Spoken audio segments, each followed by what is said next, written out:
کہ روزے کی حالت میں اگر کوئی شخص اپنی بیوی سے ہم بستری کر لے تو میں تو ہاشم بھائی سے کہہ رہا تھا لگتا ہے یہ کرنا چاہتا ہے، یا ہو سکتا ہے کہ کبھی کر لیا ہو۔ کئی مرتبہ تو یہ مسئلہ میں خود بیان کر چکا ہوں اور ابھی تک وہی مسئلے پوچھے جا رہے ہیں۔ جو شخص روزے کی حالت میں اپنی بیوی کے ساتھ ہم بستری کر لیتا ہے تو یہ روزہ دونوں کا بیکار ہو جاتا ہے، مرد کا بھی بیکار، عورت کا بھی بیکار، دونوں کا روزہ، یہ روزہ ختم ہو گیا۔ اب سزا، اصلاح المومنین برہیٹ کے اراکین اور ممبران اور ذمہ داران اور برہیٹ کے علاقے اور اس کے اطراف و اکناف سے تشریف لائے ہوئے معزز سامعین حضرات، پردہ نشین اسلامی خواتین، ماں اور بہنوں، نوجوانوں، عزیز بچوں،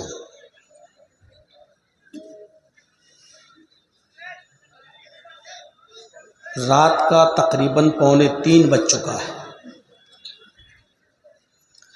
اور اب تک آپ نے بہت ہی دل جمعی کے ساتھ ہر مقرر کو سنا۔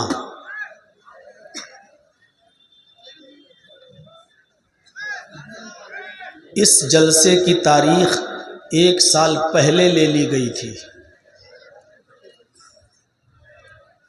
لیکن وہ تاریخ تھی 10 اور 11 فروری۔ پھر آپ لوگوں کے یہاں کچھ چینجنگ ہوئی اور مجھے بڑی دقت ہوئی، کیونکہ جب تاریخ دینے کے بعد عین وقت پر جب کوئی اس کو چینج کرتا ہے تو آگے پیچھے کرنے میں بہت پریشانی ہوتی ہے۔ ایک وقت تو ایسا آیا کہ میری طرف سے کینسل ہی کر دیا گیا تھا یہ جلسہ کہ میں نہیں آ سکتا، کیونکہ جو تاریخ میں آپ جلسہ کر رہے ہیں اس میں ہم خالی نہیں ہیں۔ اور پھر آپ لوگوں نے ہمارے محترم دوست جناب محمد کریم صاحب کو پکڑا اور پھر رابطے ہوئے اور پھر اس میں تقریباً 1 ہفتے کا وقت لگا اس کو دائیں بائیں کرنے میں، اور پھر کسی نتیجے تک پہنچے کہ آپ کے 2 دن کے اس جلسے کو اس میں 1 دن کی میں منظوری دوں۔ پھر یہ طے ہوا کہ آج 15 اپریل، اب تو خیر 16 ہو گئی ہے، رات کے 12 بجے کے بعد 14 اور 15 فروری کو یہ پروگرام جو آپ کا رکھا گیا اس میں 15 فروری دے پایا۔ اس کنڈیشن میں یہ پروگرام دیا کہ ابھی جلسہ ختم کرنے کے بعد مجھے دیوگھر بھاگنا ہے، وہاں سے فلائٹ پکڑنی ہے، دلی پہنچنا ہے، پھر دلی سے 1.5-2 گھنٹے کا سفر کر کے مجھے میرٹھ اور میرٹھ کے بھی ایک گاؤں سسولا میں جانا ہے، اور کل کا میرا وہاں پروگرام ہے اور شاید کل شام تک میں وہاں پہنچوں۔ یعنی فلائٹ سے جانے کے بعد بھی 15 گھنٹے لگ جائیں، یہ اس طریقے کا یہ پروگرام ہوا۔ میں ابھی ہاشم بھائی سے یہی پوچھ رہا تھا، یہاں بیٹھے تھے آپ کے برہیٹ کے مدرسے کے جو ناظم ہیں اور الحمدللہ 19 سال سے نظامت کا فریضہ انجام دے رہے ہیں، تو کہہ رہے تھے کہ مولانا صاحب کل کا جلسہ بالکل پھیکا رہا، جلسہ نہیں کامیاب ہو سکا۔ میں نے پوچھا کتنے لوگ رہے ہوں گے، تو کہنے لگے کہ ایسے ہی 150-200 لوگ رہے ہوں گے کل کا جلسہ بالکل ناکام رہا۔ لیکن آج تو میں دیکھ رہا ہوں جہاں تک میری نظر جا رہی ہے وہاں ماشاء اللہ قدم رکھنے کی جگہ نہیں ہے، اور اتنا بڑا گراؤنڈ آپ کا بھر چکا ہے کہ میں خود شستر ہوں کہ آگے آنے والے ایام میں آپ لوگوں کو کہاں جگہ دیں گے اور کیسے جگہ دیں گے۔ اور شاید اسی طریقے کی بھیڑ کو دیکھتے ہوئے ہاشم بھائی نے کہا کہ اگلے سال کے جلسے کی بھی تاریخ کا اعلان کر دیجیے گا، یعنی ابھی آج کا جلسہ ختم ہوا نہیں اور اگلے سال کی ڈیٹ پھر لے لی گئی، آئندہ سال کی۔ اور آئندہ سال 3-4 اپریل کو یہ جلسے کا ٹائم پھر فکس کر دیا گیا ہے، لیکن میں دونوں دن نہیں رہ پاؤں گا، میں نے ایک ہی دن کا ٹائم دیا ہے، 4 اپریل۔ پروگرام ہے 3 اور 4 اپریل کا، یعنی آج سے ایک سال 2 مہینے کے بعد۔ پتہ نہیں میں بھی زندہ رہوں نہ رہوں، کتنے لوگ قبر میں پہنچ جائیں اور کتنے لوگوں کی اللہم اغفر لحینا و میتنا پڑھ لی گئی ہو۔ بہرحال آپ کے اس حوصلے کی میں داد دیتا ہوں اور اس ادارے کے لیے دعا کرتا ہوں کہ اللہ رب العالمین اس ادارے کو دن دونی اور رات چوگنی ترقی عطا فرمائے، اور اس ادارے سے پڑھنے والے بچوں کو دین کا سپاہی بنائے، اور اس ادارے کو کسی کی نظر نہ لگے، اللہ نظر بد سے بچائے۔ مجھے تو امید تھی جو مجھے ٹائم ملے گا، لیکن مجھے یہ امید تھی کہ 1:30 یا 2 بجے تک مل جائے گا، لیکن 2:45 بج جائیں گے، اس کا علم خیر مجھے بھی نہیں تھا، ہوتا ہے۔ اور میرے لیے بھی اچھا یہ ہوا کہ پروگرام ختم کروں گا اور فوراً یہاں سے نکل کے اب سونے کا موقع نہیں ملے گا، سیدھے سفر دیوگھر کا۔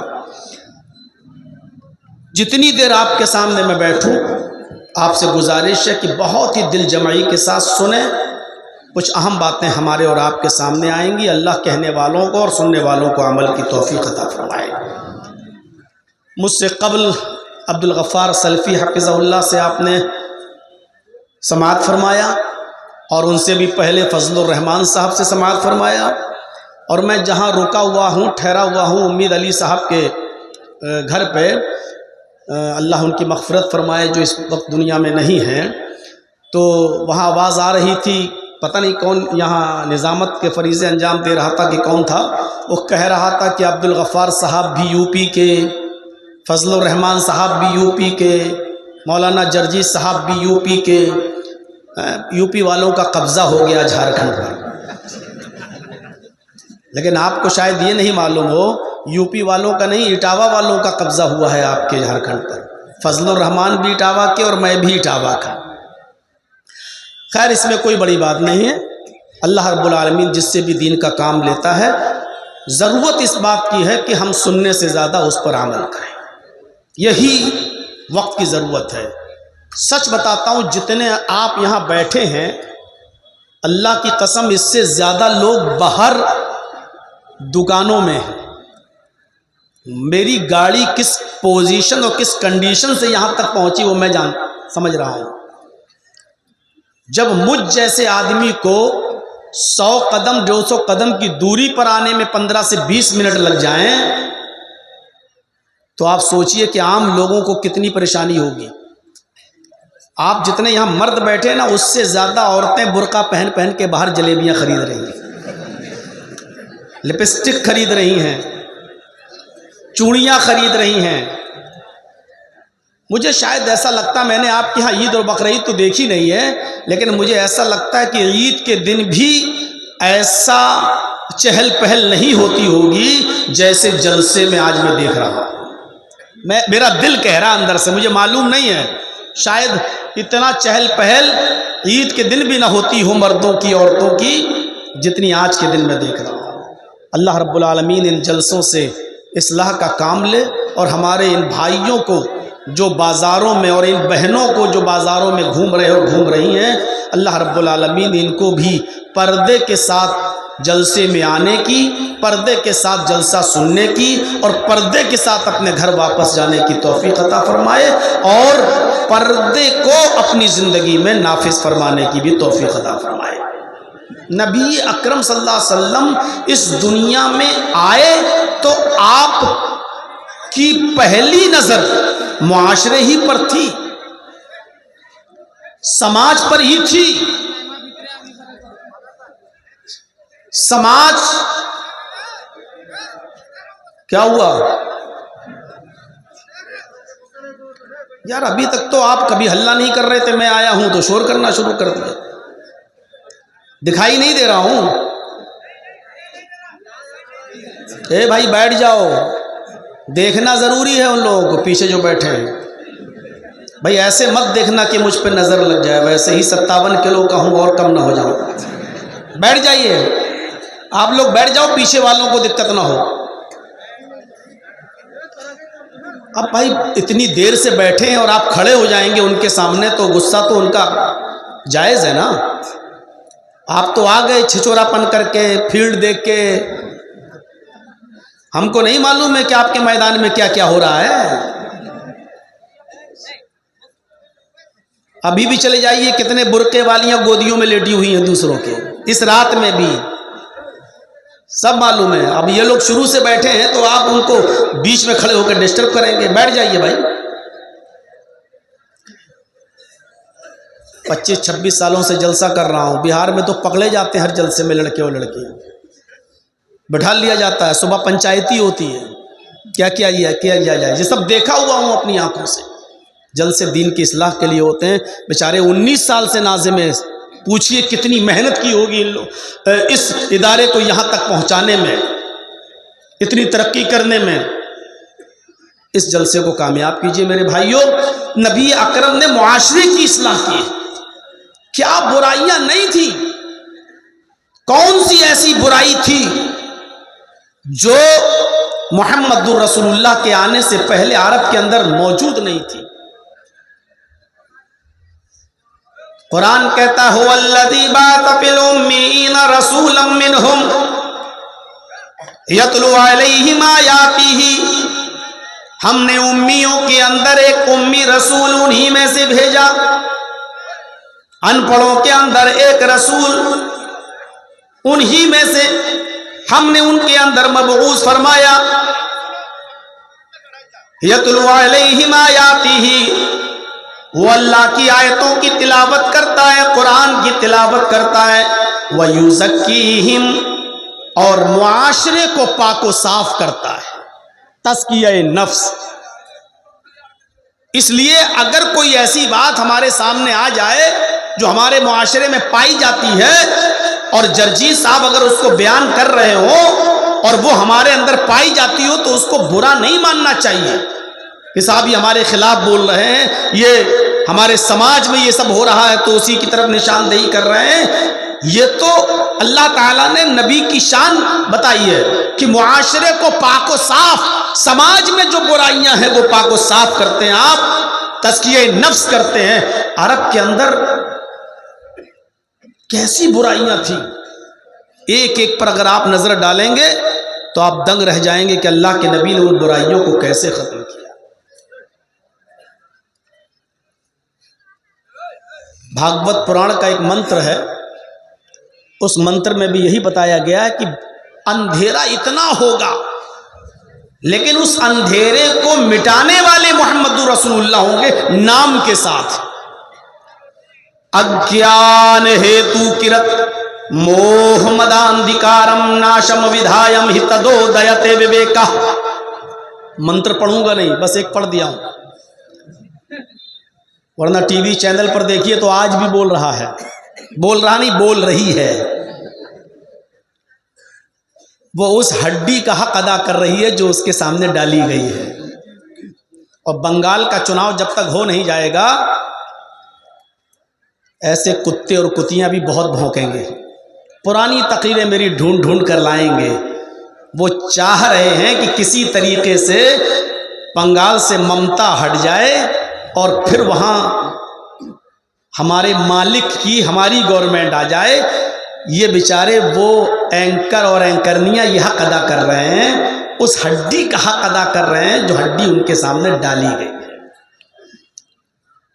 میرے گھر سے فون آیا، بیٹا یہ کیا ہو رہا ہے؟ میری امی فون کر رہی ہیں۔ میں نے کہا امی گھبرانے کی ضرورت نہیں ہے، کچھ نہیں ہوگا، یہ لوگ صرف ٹی آر پی بڑھائیں گے اور ہندو مسلم کر کے ماحول خراب کرنے کی کوشش کریں گے، اور ان کو اس کے لیے مولانا جرجی سے بہتر کوئی اور دوسرا مولوی مل نہیں رہا ہے۔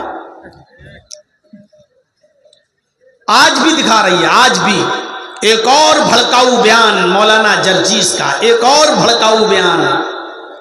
یہ سارے بیان اویسی صاحب روز چینل پر دیتے ہیں، لیکن ان کا بیان بھڑکاؤ نہیں، جرجیت صاحب نے کہہ دیا تو بھڑکاؤ بیان ہو گیا۔ میرے بھائیوں غور سے سنیے گا، اگیان ہیتو کرت موہ مداندھکارم ناشم، محمد جب اس دھرتی پر آئیں گے تو اندھیرے کو ناش کر دیں گے۔ موہ مداندھکارم ناشم یعنی محمد کے آنے سے پہلے بہت اندھیرا ہوگا، اور اندھیرے کو ناش کرنے والے کون ہوں گے، اندھیرے کو مٹانے والے کون ہوں گے؟ محمد الرسول اللہ صلی اللہ علیہ وسلم۔ اس میں کوئی شک نہیں، عرب کی دھرتی پر کوئی ایک برائی نہیں تھی جس کو ختم کیا ہو۔ عرب کی دھرتی پر اتنی برائیاں تھیں کہ ایک انسان دوسرے انسان کو خرید لیا کرتا تھا اور اس کو اپنا غلام بنا لیا کرتا تھا۔ ہم نے کسی کو خرید لیا، وہ میرا غلام ہو گیا۔ کسی عورت کو یا لڑکی کو خرید لیا تو وہ میری لونڈی ہو گئی۔ انسانیت کو کچلا جا رہا تھا۔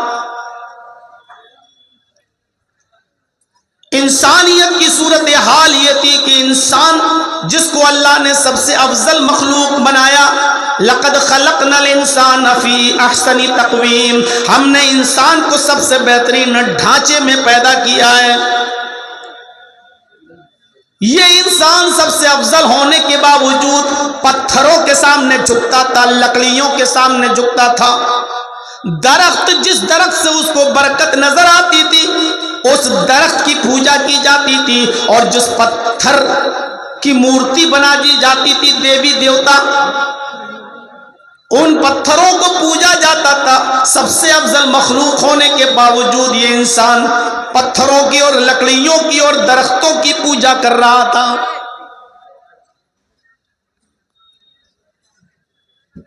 حالت یہ تھی کہ شراب اتنی پی جاتی تھی کہ جب ان کے گھر میں کوئی بچہ پیدا ہوتا تو اس بچے کو ماں کا دودھ یا شہد نہیں پلایا جاتا، سب سے پہلے اس کے حلق میں شراب کے قطرے ڈالے جاتے تھے، اور شراب کے نشے میں اتنا دھت ہو جاتا تھا کہ شراب پی کر وہ بھول جاتا تھا کہ میری بیوی کون ہے اور میری بیٹی کون ہے۔ کبھی کبھی بیوی کو چھوڑ کر وہ بیٹی ہی کا ہاتھ پکڑ لیا کرتا تھا۔ فخر و مباحات کا یہ حال تھا کہ لوگ کہتے تھے کہ میں تم سے اونچا، وہ کہتا تھا کہ میں تم سے اونچا، میں تم سے افضل، وہ کہتا تھا کہ میں تم سے افضل، میری قوم سب سے اونچی، وہ کہتا تھا کہ میری قوم سب سے اونچی۔ جوئے میں لوگ رقم ہار جاتے تھے تو مکان لگا دیتے تھے، اور مکان ہار جاتے تھے تو بیوی لگا دیتے تھے، اور بیوی بھی جوئے میں ہار جاتے تھے تو جوان بیٹی جوئے میں لگا دیا کرتے تھے۔ عورتوں کی صورتحال یہ تھی کہ ان کو کپڑے پہن کر خانہ کعبہ کا طواف کرنے کی اجازت نہیں تھی، بالکل برہنہ اور ننگی ہو کر وہ خانہ کعبہ کا طواف کیا کرتی تھی، کپڑے کا ایک تار بھی ان کے جسم پر نہیں ہوتا تھا۔ اگر ان عورتوں کی زندگی میں ان کا مرد مر جائے، شوہر مر جائے، تو کوئی بھی بیوہ عورت سے شادی کرنے کے لیے تیار نہیں تھا۔ وہ اس عورت کو منحوس سمجھتا تھا اور یہ عقیدہ رکھتا تھا کہ یہ عورت اپنی زندگی میں اپنے آدمی کو نگل گئی، اب جو بھی اس سے شادی کرے گا وہ پھلے گا نہیں، پھولے گا نہیں، یہ عورت اس کو بھی ڈس جائے گی۔ شادیوں کے طریقے انتہائی غلط اور بھیانک تھے۔ نکاح کر کے گھر میں تو لاتا تھا، لیکن ملنا نہ ملنا اس کی مرضی ہوتی تھی، جو چاہے اس کی بیوی کو لے جائے، اس کے ساتھ رہے، کھائے پیے اور ہم بستری کرے۔ اگر اس سے بچہ ٹھہر جائے تو یہ چاہے تو اس کو بلا لے اور چاہے تو نہ بلائے۔ یہ شادی کے بعد بھی بیوی کی یہ کنڈیشن تھی۔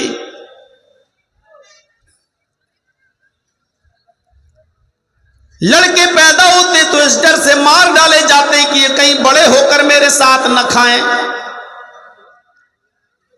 اور لڑکیاں پیدا ہوتی تو پیدا ہونے کے بعد ہی ان کو زندہ دفن کر دیا جاتا، زندہ درگور کر دیا جاتا. ان بچیوں کو اس دنیا میں زندہ رہنے کا ادھیکار نہ تھا.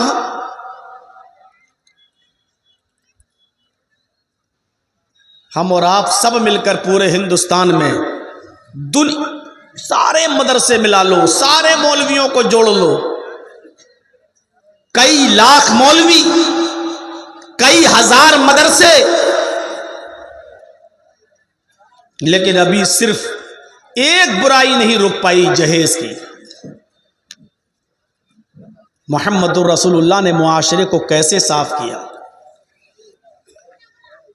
کس طریقے سے معاشرے کو پاک کیا،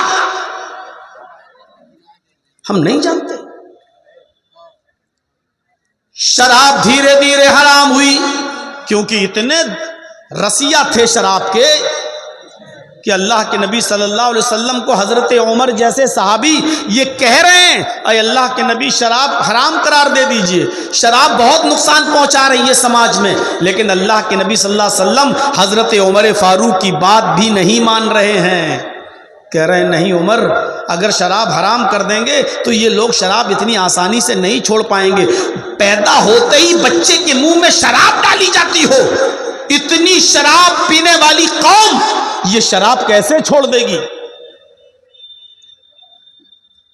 حضرت عمر فاروق نے کئی مرتبہ کہا اللہ کے رسول شراب حرام قرار دے دیجئے، لیکن اللہ کے نبی کہتے ہیں کہ نہیں. سوچئے کتنا مشکل تھا شراب کو حرام قرار دینا. پہلی آیت جو شراب کے سلسلے میں نازل ہوتی ہے وہ یہ کہ شراب اور جوئے میں منافع بھی ہیں، منافع للناس. شراب کے اندر اور جوئے کے اندر کچھ نفع بھی ہے، کچھ منافع بھی ہے، کچھ اچھائی بھی ہے. لیکن اسمہما اکبر من نفعہما، لیکن ان دونوں کا گناہ ان دونوں کے نفع سے بڑھ کر ہے. دیکھیے حرام نہیں قرار دیا، صرف یہ بتایا ہے کہ ان دونوں کا نقصان نفع سے زیادہ ہے. یعنی نفع تو ہے. آج ہمارا نوجوان طبقہ جب شراب پیتا ہے تو اس کا مقصد کیا ہوتا ہے؟ تھوڑا سکون مل جائے گا، شراب پی لیں گے تو ہمارا ٹینشن ختم ہو جائے گا. ایک عادت کے طور پہ شراب پی رہا ہے. لیکن عرب کے لوگ عادت کے طور پہ شراب نہیں پیتے تھے. وہ شراب اس لیے پیتے تھے کہ کسی غریب کو پیسہ دینے میں ان کی چھاتی پھٹتی تھی. نہیں ایسے دیں گے تو بڑی تکلیف ہوتی تھی، اتنی محنت سے کمایا ہم غریب کو کیسے دے دیں. لیکن وہ غریب کے ساتھ جوا کھیلتے تھے، جوا کھیلتے تھے اور اس جوئے میں ہار جاتے تھے تو ان کو تسلی ہوتی تھی کہ چلو ہم جوئے میں ہار گئے. حالانکہ ان کا مقصد یہ تھا کہ غریب کی مدد کی جائے. تو جوئے میں وہ ہار جاتے تھے اور یہ سوچ لیتے تھے کہ ہم جوئے میں ہار گئے ہیں، ایک غریب آدمی کو پیسہ مل گیا، رقم مل گئی، چلو جانے دو. شراب اس لیے پیتے تھے کہ شراب کا نشہ چڑھ جاتا تھا تو دولت لٹا دیتے تھے غریبوں میں، فقیروں میں. اب وہ جب ہوش آتا تھا تو کہتے تھے چلو شراب کے نشے میں لٹایا. ایسے دینے میں تکلیف ہوتی تھی، شراب کے نشے میں لٹا دیتے تھے. تو کچھ فائدہ بھی تھا شراب پی کر غریبوں میں پیسہ دینا، جوا کھیل کر غریبوں سے جوا ہار جانا، کچھ منافع تھا. لیکن ان دونوں کا گناہ اور ان دونوں کا نقصان نفع سے زیادہ. اس لیے فرمایا اسمہما اکبر من نفعہما، ان دونوں کا نقصان گناہ ان کے نفع سے زیادہ ہے. اب بہت سے لوگوں نے شراب چھوڑ دی لیکن سب لوگوں نے نہیں. ارے اس کا نقصان زیادہ ہے، نفع کم ہے، ہم استعمال نہیں کریں گے. اب دیکھیے دوسری حالت کیا ہوئی. کچھ صحابہ جس میں حضرت علی بھی تھے اور عبد الرحمن ابن عوف بھی تھے، ایک گھر میں بیٹھے ہوئے کھانا کھا رہے تھے اور کھانا کھاتے کھاتے شراب کا دور چلنے لگا، شراب بھی پینے لگے. صحابہ کرام نے شراب بھی پی، جس میں حضرت علی بھی شامل ہیں، عبد الرحمن ابن عوف بھی شامل ہیں. ایک انصاری کی دعوت پر یہ تمام لوگ شریک ہوئے، کھانا کھایا اور شراب کا دور چلا، سب نے شراب پی. ابھی شراب حرام نہیں ہوئی تھی اس لیے پی لی. شراب پینے کے بعد نشہ آ گیا اور نشہ جب آیا تو نماز کا وقت بھی ہو گیا. اب مغرب کی نماز پڑھنے لگے یہ لوگ. شراب کے نشے میں ہے اور مغرب کا وقت ہو گیا. جب مغرب کی نماز پڑھنے لگے تو ایک صحابی نماز پڑھا رہے ہیں مغرب کی, اور اس صحابی نے نماز پڑھاتے پڑھاتے غیر المغضوب علیہم ولا الضالین یہاں تک تو بالکل صحیح پڑھا.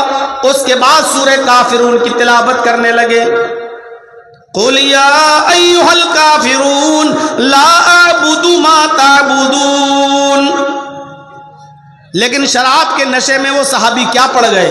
قل یا ایھا الکافرون نحن نعبد ما تعبدون. وہ یہ پڑھ گئے. اے کافرو ہے کیا؟ لا اعبد ما تعبدون میں ان کی عبادت نہیں کرتا جن کی عبادت تم کرتے ہو. لیکن پڑھ کیا گئے؟ نحن نعبد ما تعبدون ہم بھی ان کی عبادت کرتے ہیں جن کی عبادت تم کرتے ہو. پورا معنی ہی بدل گیا. جب نماز کی حالت میں قرآن غلط پڑھا جانے لگا تب اللہ تعالیٰ نے یہ آیت نازل فرمائی یا ایھا الذین آمنوا لا تقربوا الصلاۃ وانتم سکارى اے ایمانوں والو تم نماز کے قریب نہ جاؤ جب تم نشے میں ہوا کرو. تب جب نشے میں ہوا کرو تب نماز مت پڑھا کرو, یعنی نماز کے قریب مت جاؤ. اور اس وقت تک نماز نہ پڑھو جب تک تم ہوش میں نہ آ جاؤ. تمہارے منہ سے کیا نکل رہا ہے اس کو تم سمجھنے لگو کہ ہم جو بول رہے ہیں وہ کیا ہے. جب تک یہ سمجھنے نہ لگو تب تک نماز مت پڑھنے مت جاؤ. جب یہ آیت نازل ہوئی تو اب بہت سے اور صحابہ نے شراب چھوڑ دی اور اس آیت نے بہت سی شراب چھڑوا دی. حالانکہ حرام اب بھی نہیں ہوئی, حرام اب بھی نہیں ہوئی. صرف یہ کہا کہ جب نشے میں ہو تو نماز مت پڑھو. اب صبح 11 بجے کوئی آدمی شراب نہیں پیتا تھا. کیوں؟ شراب پیئیں گے تو نشہ آئے گا, نشے میں آ گئے تو ظہر کا وقت ہو جائے گا, ظہر کا وقت ہوگا تو جماعت چھوٹ جائے گی. چھوڑ دیا. اب ظہر کے بعد شراب نہیں پیتے تھے, ظہر کے بعد شراب پیئیں گے تو نشہ آئے گا, پھر عصر کا وقت ہو جائے گا, کہیں ایسا نہ ہو کہ عصر کی جماعت چھوٹ جائے. عصر کے بعد شراب نہیں پیتے تھے, مغرب کا وقت آ گیا اور نشے میں اگر ہم ہوئے تو مغرب کی جماعت چھوٹ جائے گی. اب وہ یا تو عشاء کے بعد شراب پیتے تھے یا فجر کے بعد شراب پیتے تھے. بہت سے لوگوں کی شراب اس کنڈیشن میں چھوٹ گئی. مدینے کے اندر انصاری اور مہاجرین آپس میں لڑ گئے. شراب پینے کے بعد مہاجرین اور انصار لڑ گئے. مہاجرین نے شراب پی, انصاریوں نے بھی شراب پی. مہاجرین کہنے لگے ہم تم سے اچھے ہیں, ہمارے نبی ہمارے قوم قریش میں آئے ہیں, ہم قریشی لوگ ہیں, لہذا ہم تم سے افضل ہیں کیونکہ محمد رسول اللہ ہمارے خاندان میں پیدا ہوئے. اور انصاری شراب کے نشے میں کہنے لگے لو یہ ہم سے اچھے ہیں, بھوکے آئے تھے مکے سے, ننگے آئے تھے مکے سے, ہم نے رہنے کے لیے گھر دیا, ہم نے یہاں اپنی لڑکیوں کی شادی ان کے ساتھ کی, ہم نے اپنے کاروبار میں ان کو شریک کیا. یہ بھوکے اور ننگے آنے والے ہم سے اچھے؟ ارے ہم تم سے اچھے ہیں, ہم نے تم بھوکوں کو کھانا کھلایا, تمہیں رہنے کے لیے گھر دیا. یہ جھگڑا اتنا بڑا شراب کے نشے میں کہ انصاریوں نے بھی تلواریں نکال لی اور مہاجرین نے بھی تلواریں نکال لی. دونوں ایک دوسرے کو مارنے کے در پہ آ گئے, ایک دوسرے کو قتل کرنے کے در پہ آ گئے شراب کے نشے میں. جب یہ کنڈیشن دیکھی تب شراب کی حرمت کا اعلان ہوتا ہے, انما الخمر والمیسر والانصاب والازلام رجس من عمل الشیطان فاجتنبوه لعلکم لعلکم تفلحون۔ اے مسلمانوں، آج کے بعد اب اس کنڈیشن میں یہ حالت کہ شراب پی کر تم ایک دوسرے کی گردنیں مارنے لگے ہو، ایک دوسرے سے افضل قرار دینے لگے ہو، جبکہ ہم ان تمام خرافاتوں کو ختم کرنے آئے تھے۔ کوئی بڑا نہیں، کوئی چھوٹا نہیں، سب برابر ہیں، سب کا برابر کا حق ہے۔ میں یہ تعلیم لے کر آیا تھا، لیکن تم نے تو اس تعلیم ہی کی دھجیاں اڑا دیں۔ اب شراب، جوا اور بتوں کے نام پر چلنے والے چڑھاوے اور پاسوں کے تھال کے تیر، رجس من عمل الشیطان، یہ سب شیطان کی گندگی ہیں، حرام ہیں یہ سب تم پر۔ فاجتنبوہ، اجتناب کرو، ان سے بچو، لعلکم تفلحون، تاکہ تم کامیاب ہو جاؤ۔ اتنے مرحلوں سے گزرنے کے بعد اللہ تبارک و تعالیٰ نے شراب کو اور جوئے کو حرام قرار دیا ہے، معاشرے سے اس چیز کا صفایا کیا ہے۔ اب تو سکون سے بیٹھو میرے بھائی، اب تو سکون سے بیٹھو۔ 35 منٹ ہو گئے ہیں مجھے بولتے ہوئے، تو میرے ساتھیوں غور کرو، اس طرح شراب حرام ہوئی۔ عرب کے اندر ایک اور رواج تھا جو میں نے ابھی شروع میں بتایا آپ کو، لوگوں کو خریدا جاتا تھا، ان کو غلام بنا لیا جاتا تھا، اور پھر ان کے اوپر ظلم کیا جاتا تھا، ان کے اوپر ضرورت سے زیادہ بوجھ لادا جاتا تھا، کیونکہ وہ خرید لیے گئے۔ لڑکیوں کو لونڈی بنا لیا جاتا تھا۔ محمد رسول اللہ صلی اللہ علیہ وسلم کو فکر ہوئی کہ ان لوگوں کی آزادی کے لیے کیا قدم اٹھایا جائے، ان لوگوں کی آزادی کے لیے کیا قدم اٹھایا جائے۔ تو آپ نے کچھ جرائم کی سزا اتنی سخت متعین فرما دی کہ اس سزا میں روزہ رکھنے سے بھی بہتر اور مسکینوں کو کھانا کھلانے سے بھی بہتر غلام کو آزاد کرنا قرار دیا۔ یہ آزادی کی مہم چھڑ گئی۔ کوئی شخص اگر اپنی ماں سے، اپنی بیوی سے کہہ دے انت علی کظہر امی، تو مجھ پر میری ماں کی طرح حرام ہے، جا ہٹ، آج کے بعد تجھے چھوؤں گا نہیں، بھگ، آج کے بعد تجھے ہاتھ نہیں لگاؤں گا، تو مجھ پر میری ماں کی طرح حرام ہو گئی، اگر یہ کہہ دے تو اب وہ جب تک یہ سزا نہیں بھگتے گا تب تک وہ بیوی نہیں بنا سکتا اپنی بیوی کو۔ عرب کے اندر یہ دستور تھا کہ جب کوئی شخص اپنی بیوی سے کہہ دیتا تھا کہ تو مجھ پر میری ماں کی طرح حرام، تو مل نہیں سکتا تھا، اب وہ ماں کی طرح خدمت کرنا پڑے گی اس کی۔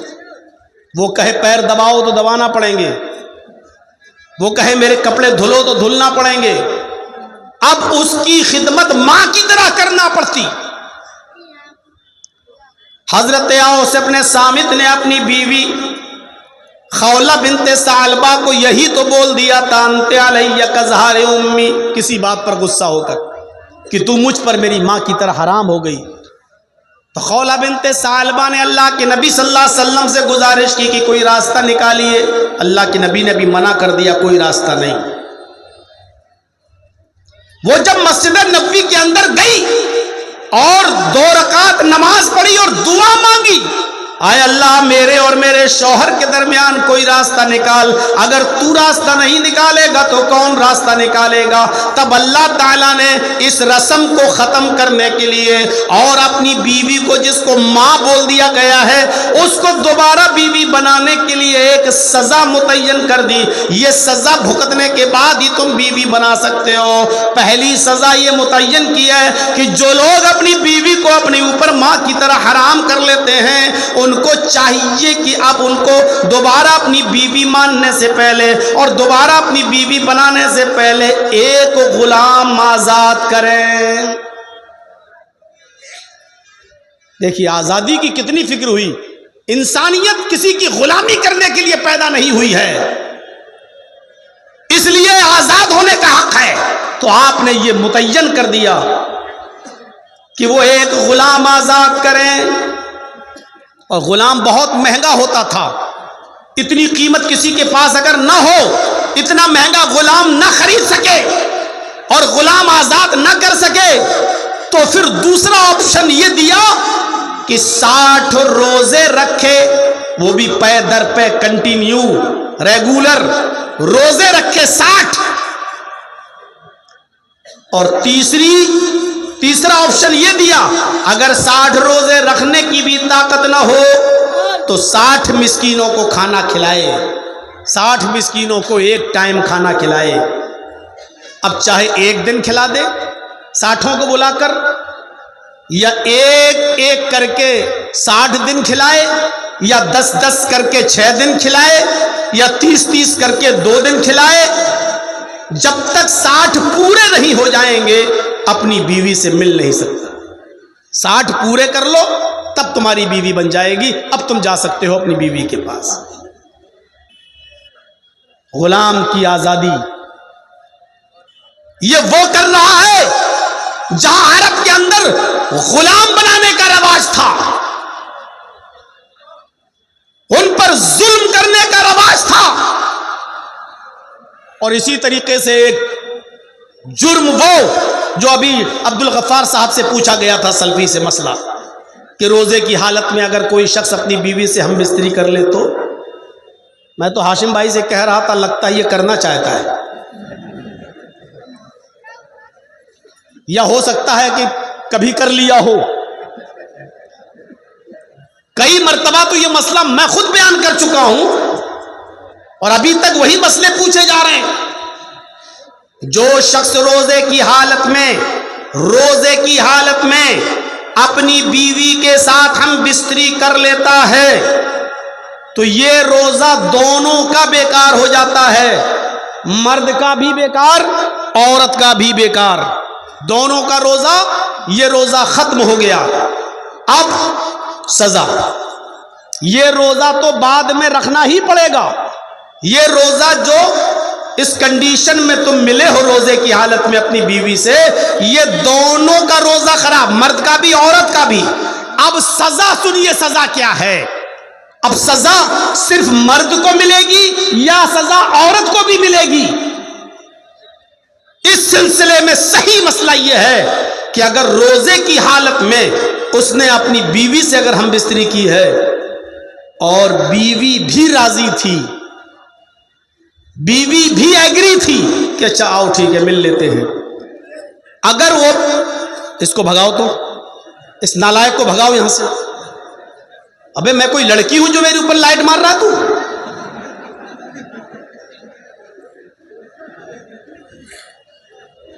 ارے وہ لال والی لائٹ مار رہا کمینہ, یہ تجھے اتنی بھی عقل نہیں ہے, یہ لڑکیوں پہ ماری جاتی ہے. کوئی تیری بہن بیٹی پہ مار رہا ہوگا, جا کے پتہ لگا. اب اگر لائٹ آئی تو ایسا جواب دوں گا, ایسا بولوں گا کہ بھاگ جاؤ گے شرم کی وجہ سے یہاں سے. سیدھے آنکھ پہ گئی, بتائیے دوست. اس کی ریزز اتنی خطرناک ہوتی ہیں کہ آپ اس کا اندازہ نہیں لگا سکتے.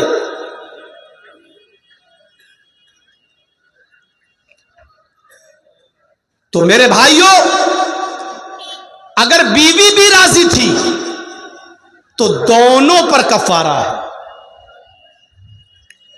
اور اگر بیوی راضی نہیں تھی, صرف مرد نے اس کو بلایا, ہاتھ پکڑ کے کھینچا اور اس کے ساتھ ہم بستری کر لی, تو عورت صرف وہی روزہ پورا کرے گی جس روزے کی حالت میں اس سے ہم بستری کی گئی, اس کا وہی روزہ خراب مانا جائے گا, وہ بعد میں پورا کر لے گی, رکھ لے گی. لیکن اگر اس کے ساتھ زبردستی ہوئی تو, لیکن اگر وہ بھی ہم بستری میں راضی تھی تو دونوں کو یہ سزا دونوں کے لیے ہے. اور وہ سزا کیا ہے کہ مرد بھی ایک غلام آزاد کرے گا اور عورت بھی ایک غلام آزاد کرے گی. پھنس گیا ہوگا بیچارہ پوچھنے والا, اب سوچ رہا ہوگا کہ اب تو وہی جانتا ہوگا کہ دونوں راضی تھے کہ ایک راضی تھا. اب تو وہی جانتا ہوگا نا. تو ایک غلام آزاد کرے گا مرد, اور اگر عورت بھی راضی تھی تو وہ بھی ایک غلام آزاد کرے گی. دیکھیے غلام کو آزاد کرنے پر کتنا زور دے رہے ہیں محمد رسول اللہ صلی اللہ علیہ وسلم. اس غلامی کی زنجیر سے نکالنے کی کیا مہم چلائی اللہ کے نبی نے. اور اگر ایک غلام آزاد کرنے کی طاقت نہ ہو تو وہی 60 روزے مسلسل کنٹینیو پے در پہ. اگر صرف مرد راضی تھا عورت نہیں تو صرف مرد پورے کرے گا, عورت صرف وہی ایک روزہ پورا کرے گی, بقیہ 60 نہیں. لیکن اگر عورت بھی راضی تھی تو عورت وہ روزہ بھی پورا کرے گی اور بعد میں 60 روزے بھی مسلسل کنٹینیو پے در پہ وہ بھی رکھے گی. اور اگر روزہ رکھنے کی بھی طاقت نہیں ہے تو پھر 60 مسکینوں کو کھانا کھلائے گا, یہ مرد بھی.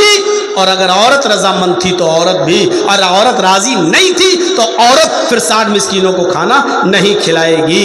تو غلامی کی زنجیروں کو اس طریقے سے توڑا گیا ہے میرے بھائیوں. یہ مہم چلائی تھی محمد رسول اللہ صلی اللہ علیہ وسلم نے. حضرت عمر فاروق رضی اللہ تعالیٰ نے ایک جنگل میں تھے اور وہاں ایک چرواہا بکریاں چرا رہا تھا. حضرت عمر فاروق کو بھوک لگی, آپ اپنے ساتھیوں کے ساتھ اس کے پاس گئے. آپ نے کہا کیا تم بکریاں چراتے ہو؟ اس نے کہا ہاں. آپ نے کہا بیعنی شاتن, کیا ایک بکری بیچو گے؟ اس نے کہا نہیں, یہ بکری میرے مالک کی ہے, میں نہیں بیچ سکتا, میں تو غلام ہوں اپنے مالک کا, میں نہیں بیچوں گا. حضرت عمر نے کہا بکری ایک مجھے بیچ دو, میں اس بکری کو ذبح کرنے کے بعد اس کی کھال اتار کر تمہیں دے دوں گا. تم اپنے مالک سے یہ کہہ دینا کہ جنگل میں بکریاں چراتے چراتے دور نکل گیا اور ایک بھیڑیے نے ایک بکری کو مار ڈالا. بھیڑیے نے ایک بکری مار ڈالی, ایک بکری کھا گیا. تمہارا مالک تمہیں کچھ نہیں بولے گا کیونکہ جنگل میں اکثر بھیڑیے بکریوں پر حملہ کرتے رہتے ہیں. اس نے حضرت عمر کو دیکھا, وہ جانتا نہیں تھا کہ یہ امیر المومنین ہے, یہ حضرت عمر ہے, وہ پہچانتا نہیں تھا. حضرت عمر فاروق کی بات سن کر ہنسنے لگا, کہنے لگا رے جاؤ یار اپنا کام کرو. وہ پھر بکریاں چرانے لگا. حضرت عمر نے اس کا امتحان لیا, کیوں نہیں بیچو گے تم؟ جتنی قیمت مانگو گی اتنی قیمت تمہیں دے دی جائے گی. ارے غلامی کرتے ہو تم بھی, ان روپیوں کی اس درہم کے مالک بن جاؤ گے جو میں تمہیں دوں گا. بتاؤ کتنے درہم لوگے؟ اپنے مالک سے جھوٹ بول دینا. ایک بکری بھیڑیا کھا گیا. اس نے جب دوبارہ حضرت عمر فاروق سے یہ سنا تو چیخ کر کہنے لگا این اللہ, این اللہ, پھر اللہ کہاں ہے, پھر اللہ کہاں ہے. یعنی میں اپنے مالک سے تو جھوٹ بول کر بچ جاؤں گا, لیکن قیامت کے دن میں اللہ سے کیسے جھوٹ بولوں گا؟ قیامت کے دن میں اللہ کو کیا جواب دوں گا؟ حضرت عمر فاروق کی آنکھوں میں آنسو آ گئے اور آپ نے اس کو کچھ نہیں بولا. پھر آپ جب واپس آئے تو دوسرے دن آپ نے اس کے مالک کو بھی اور اس غلام کو دونوں کو بلایا.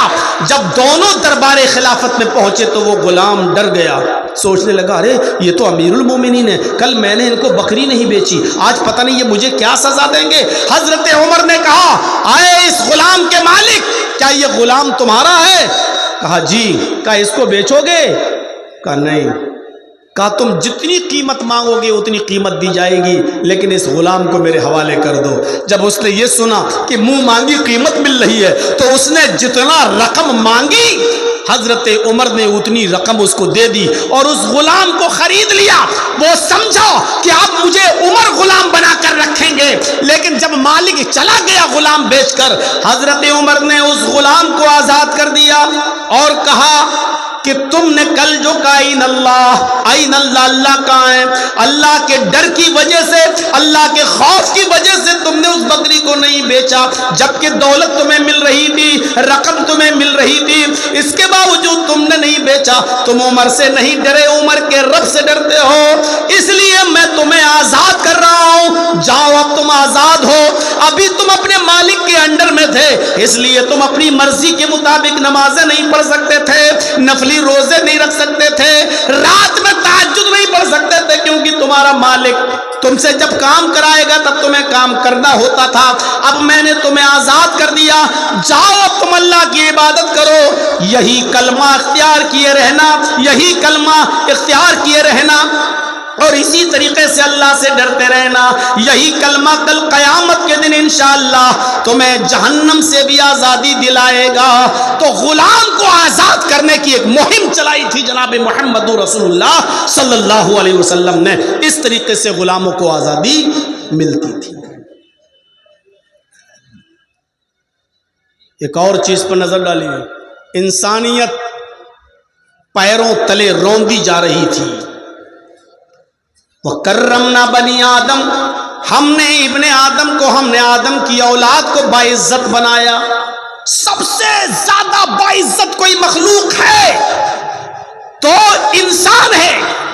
اور اللہ نے ساری انسانیت کے بارے میں کہا وَكَرَّمْنَا بَنِي آدم. صرف مسلمان کو نہیں، وَكَرَّمْنَا بَنِي آدم، ہم نے آدم کے ہر بیٹے کو مکرم باعزت بنایا ہے. لیکن یہ درختوں کے سامنے جھکنے، پتھروں کے سامنے جھکنے لگے. محمد رسول اللہ نے ان کو سمجھایا کہ لوگوں، یہ پتھر تم سے افضل نہیں ہے، یہ لکڑیاں تم سے افضل نہیں ہیں، یہ درخت تم سے افضل نہیں ہے. یہ ساری چیزیں اللہ نے تمہاری خدمت کے لیے پیدا کی ہیں. یہ ساری چیزیں تمہارے لیے پیدا کی گئی ہیں.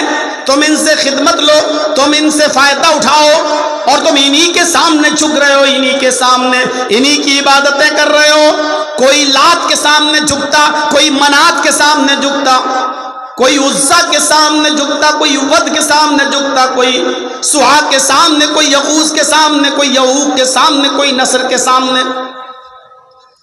خانہ کعبہ میں 360 بت اور مورتیاں رکھی ہوئی تھی. لوگ ان کے سامنے پتھروں کی مورتیوں کے سامنے جھکا کرتے تھے.